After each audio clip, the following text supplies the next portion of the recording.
is look at the body condition, or how fat or how thin a horse is, to determine how much feed do I have to provide. Okay? A simple numeric system, 1 to 9, where the low numbers are horses that are thin, the high numbers are horses that are fat. Okay, that's body condition. Okay, very simple. If I feed a horse more calories than he requires, what happens? Okay, he gets fat. If I do not feed a horse enough calories, my classic example of that, Dr. Duren, I have a thin performance horse, what should I do?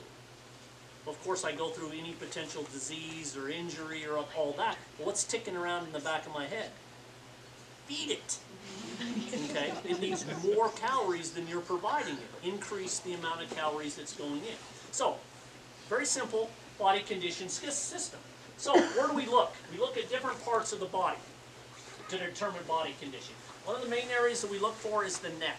What's it called when a horse has a fat deposit associated with the neck? A crusty neck. Has anybody seen a horse that had a crusty neck to the point where the crest has actually fallen? Okay, at some point that horse was quite heavy, okay, had a big fat deposit associated with that. When I was growing up, we had a pony at home, and we could grab the pony mane to swing on, and once you were in position, you had to physically stop the neck from shaking. Okay, that pony grazed on everybody's lawn while we were playing. Okay, big intake. Okay, the other place we look, the withers. When withers are very pronounced, horses that are thin. When it looks like the withers have disappeared, horses that are carrying more body condition. The same with over the back. When the backbone tense up, horses that are thin. What happens to horses that are fat? You ever heard of a crease down the back? Okay, it rains enough over here, that could be an embarrassment. You get birds landing on your horse and they're bathing. Yeah. Just saying, you may have overdone it on the feet. Okay, big crease down there.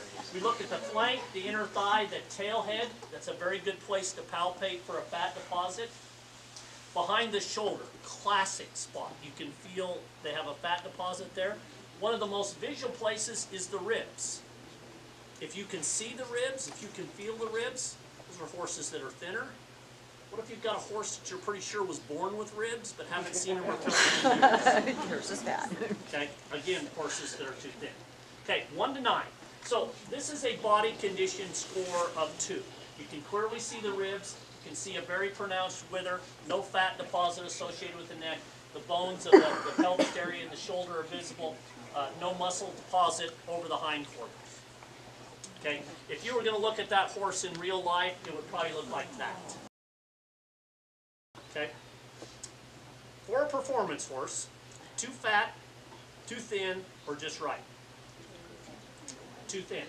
So now that everything you know about nutrition, what should we do? Feed it. Okay, here we go. Okay, now that's a body condition score of 8. And you can't see this very well, but this is actually dimpled fat. Okay, now it's got a crust associated with the neck. Can't see or feel ribs. Okay, crease down the back.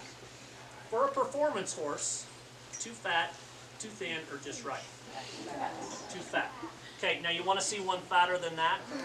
Yeah. Okay, she said yeah. Oh my God. Okay, now look at this horse. Okay, and the fat deposit it has. Okay, now which horse do you think is more critical as far as health? That horse or that horse? Okay. The fat one, absolutely. But when it comes to calling somebody, you're going to call somebody on the thin horse. I'm telling you, that horse has got a much better prognosis than this. Dr. Grimes can certainly tell you when these horses get inflammatory, the things that can go wrong with these horses and how fast it can snowball, and the pain associated with the death for this horse is insane. You don't want to go this far. Okay, so what we want is we want that body condition score of 5, and that's what that horse looks like. Okay, he can go to a 3-day show and come home, he's not too thin. He can be hauled to different athletic events and he doesn't get too thin. You can push on him and you can feel that he has ribs, but you can't see him. If he's wet and he trots off, you may see the very faint outline of a rib. That's what we want. Enough cushion that they can do what they need to do and survive, but not be too fat.